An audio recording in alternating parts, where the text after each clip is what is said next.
to it for several years after.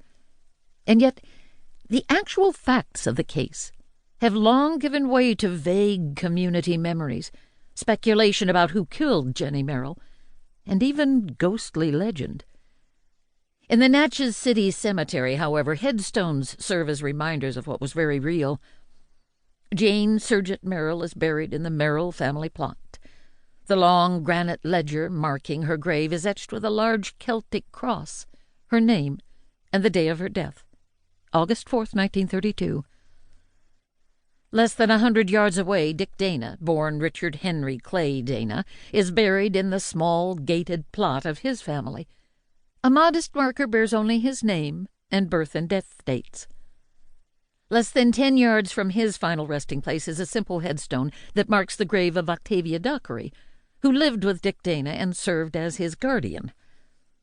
A local group of citizens placed it there in the months following her death. Mistress of Goat Castle is carved below her name. It was a title she both reviled and revelled in. The grave of Emily Burns, tried and convicted as an accessory to first-degree murder in Merrill's death, will not be found there.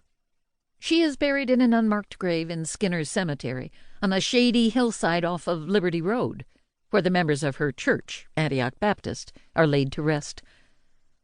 And while stories about the Goat Castle murder have circulated for decades in Natchez, memories of Emily Burns are practically non-existent.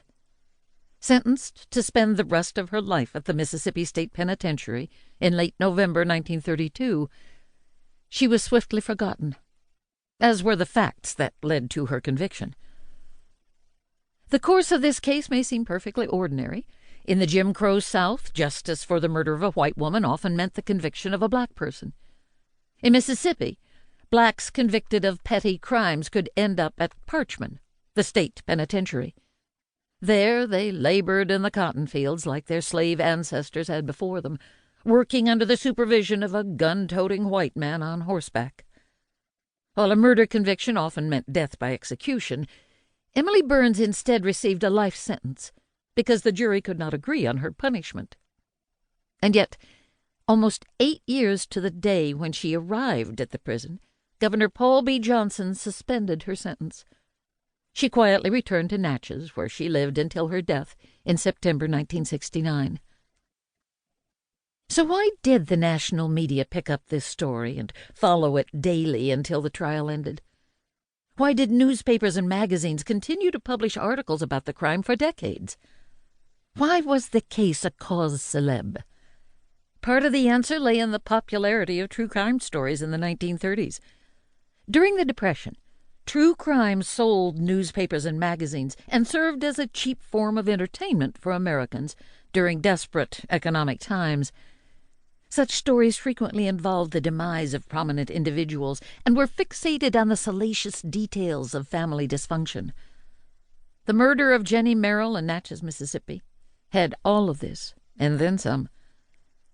Generally, such stories were only of local interest, but Jennie Merrill's murder made national news. One New York Times headline about the case hints at why it attracted such attention. Neighbor pair held in Natchez murder. R.H. Dana and his housekeeper charged with slaying Miss Merrill over goats. 3 members of aristocratic families, all 60 or more, lived lives as recluses. Murder, aristocracy, recluses, and goats. These were subjects more likely to be found in a Southern Gothic novel, and, in fact, journalists immediately drew parallels to the fiction of Edgar Allan Poe, and later William Faulkner's novels about the social decay of old Southern families. But this was no fictional tale. The eccentric personalities and the economic and even mental decline among these descendants of once respected families was all true, and it drew reporters and voyeuristic tourists alike to Natchez that fall, and for years to come. The basic facts of the crime are straightforward. Near dusk on the evening of August 4th, 1932, someone shot and killed Jennie Merrill, by all accounts a very petite woman, during an attempted robbery in her home, Glen Burnie. The perpetrators then carried her body about 100 yards from the house, where they dumped it in a thicket. Merrill's neighbor